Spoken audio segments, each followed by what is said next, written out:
بسم الله الرحمن الرحيم السلام عليكم ورحمة الله تعالى وبركاته كل وعنا ونكسن داوديال waxaad ku soo dhawaataan xogihii ugu waaweynaa ee naga soo gaaray Soomaaliya Ramadan Kareem ayaan idin leenahay qodobada aan inta badan diiradda ku saari doono waxa ka mid noqonaya musharaxiinta mucaaradka oo shir degdeg ah la leh beesha caalamka iyo qorshe AMISOM ay ku soo faragelinayso dagaalka Muqdisho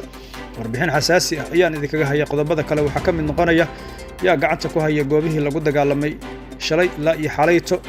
qodobada kale waxa ka mid noqonaya qaramada midowga oo war ka soo saartay dagaalada ka soo cusboonaaday magaalada Muqdisho xaaladda Muqdisho waa sidee iyo isgoosyo muhiim ah oo mucaaradku ay gacanta ku dhigeen daqiiqadaha soo aadan waxaan diiradda ku saari doonaa wararkii ugu waaweynaa iyo xogihii ugu xasaassanaa ee naga soo gaaray dagaaladii ugu dambeeyay ee ka dhacay magaalada caasimadda ee Muqdisho bahda TV ayaad nagala socotaan waqti wacan waan idin rajeenayaa ee ku soo dhawaada mar kale iyo xogihii iyo warbixinadii ugu waaweynaa ee naga soo gaaray Soomaaliya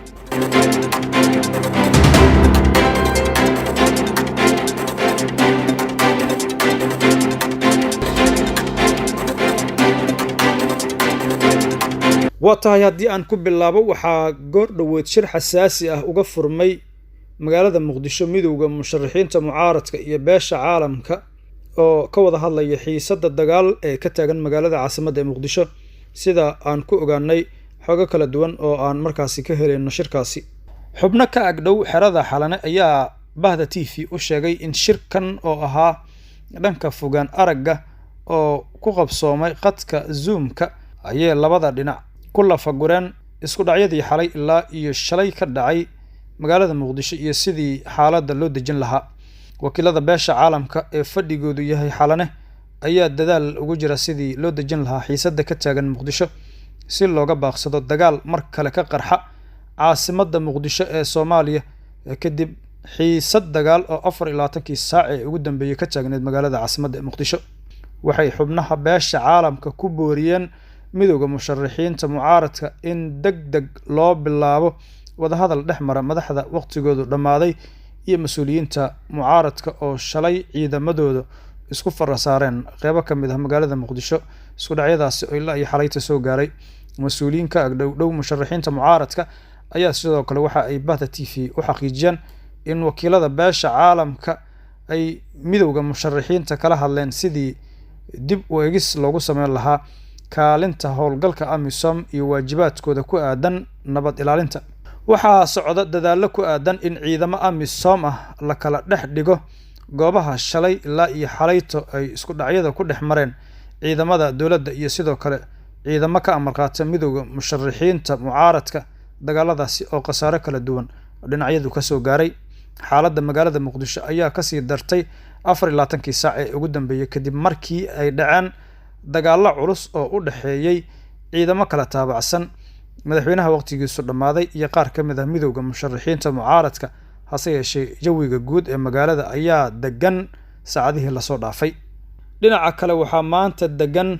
xaafadihii xalay ilaa iyo shalay dagaaladu ay ku dhex mareen ciidamada dawladda iyo ciidamada ka soo horjeeda muddo kororsiga farmaajo iyo ilaalada musharaxiinta qaar oo dhinaca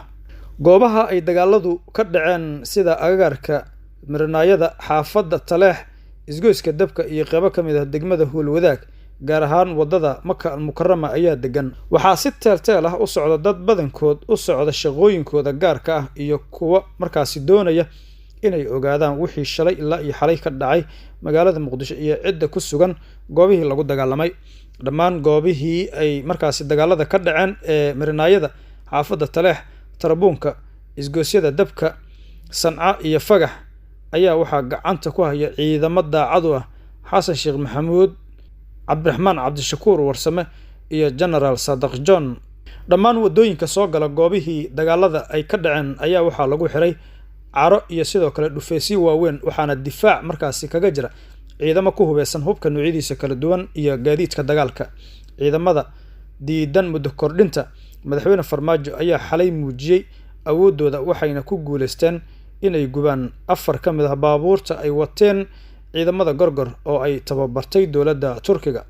ciidamada dawladda ee daacad ah madaxweynaha waqtigiisu dhamaaday ee Maxamed Cabdullaahi Farmaajo ayaa xalay ka laabtay isgoyska kilometer 4 oo ay markaasi dagaalo ka bilowdeen waxaana qaybo ka mid ah wadada muhiimka ah ee Maka al-Mukarrama ku sugan ciidamo taabacsan midowga musharaxiinta. waxaa socda dadaallo lagu doonayo in xal laga gaaro dagaaladii dhacay, inkastoo ay adag tahay in dhinacyada ay si fudud markaasi isugu imaadaan maadaama ay dowladda Soomaaliya ku guuldareysatay inay fuliso heshiisyadii ay horey u gashay. midowga musharaxiinta oo aad uga soo horjeeda siyaasadda dowladda ayaa sidoo kale waxa ay qorsheynayaan banaanbaxyo xoogan oo looga soo horjeeda dowladda, inkastoo go'aanka dowladdana uu meeshiisu yahay oo horey ay u diiday banaanbaxyo rabshado wata in dowladda ay marnaba aqbali doonin inay ka dhacaan magaalada Muqdisho. dad badan ayaa ka barakacay guryahooda oo miciin biday. xaafado kale ayaa weli wadnaha farta ku haya, iyadoo ay jirto cabsi la xiriirta in mar kale uu dagaal ka bilowdo xaafadaha qaar ee magaalada caasimadda ee Muqdisho. wararka colaadda iyo dagaaladii xalay ka dhacay magaalada Muqdisho ayaan ku guda jirnaa. war-saxaafadeed ka soo baxay xafiiska qaramada midoobay ee Soomaaliya ayaa waxaa laga hadlay dagaaladii xalay ilaa iyo shalay ka dhacay qaar ka mid ah degmooyinka gobolka Banaadir, kuwaas oo u dhaxeeyay ciidamada dowladda Soomaaliya iyo kuwa markaasi ka soo horjeeda oo aad u hubeysan, isla markaana ka amar qaata madaxda qaar ee midowga musharaxiinta.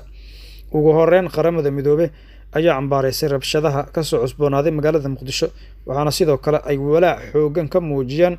isku dhacyada u dhaxeeya ciidamada dowladda iyo kuwa daacad u ah siyaasiyiinta mucaaradka. sidoo kale qaramada midoobay ayaa ugu baaqday labada dhinac inay isxakameeyaan, wax walbana ay ku dhameeyaan wada hadal iyo sidoo kale deganaan.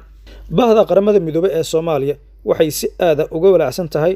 isku dhacyada ka dhacaya magaalada Muqdisho, waxaana ku boorinaynaa dhinacyada oo dhan inay muujiyaan isxakameen, ayaa lagu yiri qoraalka ka soo baxay qaramada midoobay. qoraalka ayaa sidoo kale waxaa lagu yiri rabshadaha xal uma ahan ismarwaaga siyaasadeed ee hadda taagan, waxaana si degdeg ah ugu baaqaynaa dhammaan dhinacyada inay si dhaqso ah u bilaabaan wada hadal degdeg ah. hadalka ka soo yeeray qaramada midoobay ayaa ku soo aadaya xilli maanta xaaladda Muqdisho ay yara degan tahay kadib dagaaladii shalay ilaa iyo xalay ka dhacay gudaha caasimadda, iyadoo labada dhinac ay weli isku horfadhiyaan goobihii lagu dagaalamay tan iyo xalay.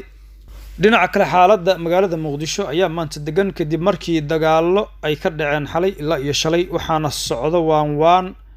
laga dhex wada mucaaradka iyo dowladda.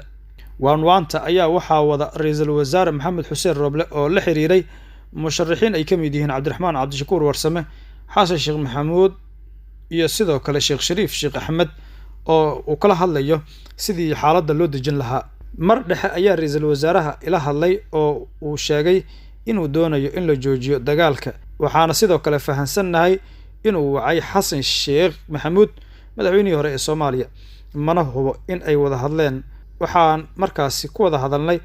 haddaad wax qaban karto oo dagaalka joojin karto oo aad awood leedahay, ahlan wa sahlan, soo dhawow, ayuu yiri Cabdiraxmaan Cabdishakuur Warsame. Cabdiraxmaan Cabdishakuur Warsame ayaa intaasi ku daray in goor dambe ay soo waceen rag ka socda xafiiska ra'iisul wasaaraha, una sheegeen in ay ciidankii dagaalka ku jiray ay markaasi ka bixiyaan aagga dagaalka. waxaa sidoo kale saakayta socdo dadaallo dheeri ah oo lagu xaqiijinayo in xabadda aysan dib uga bilaaban magaalada Muqdisho, waxaana sidoo kale qayb ka ah odayaal dhaqameedyo iyo madax ka tirsan maamulada qaar sida Galmudug iyo Hirshabelle, Axmed Cabdi Kaari Qorqoor iyo Cali Cabdullaahi Xuseen Gudlaawe. dagaalka ayaa shalay ka dhacay Mirinaayo iyo aagga kilomitir 4 oo ay kala degan yihiin Xasan Sheekh Maxamuud iyo Cabdiraxmaan Cabdishakuur Warsame,